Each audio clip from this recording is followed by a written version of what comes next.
காதல் கொல்லாதது, ஒரு காவல் இல்லாதது.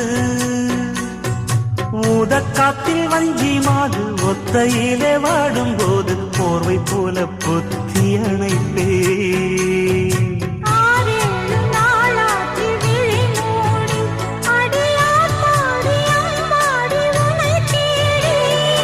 நீதானே மானே என்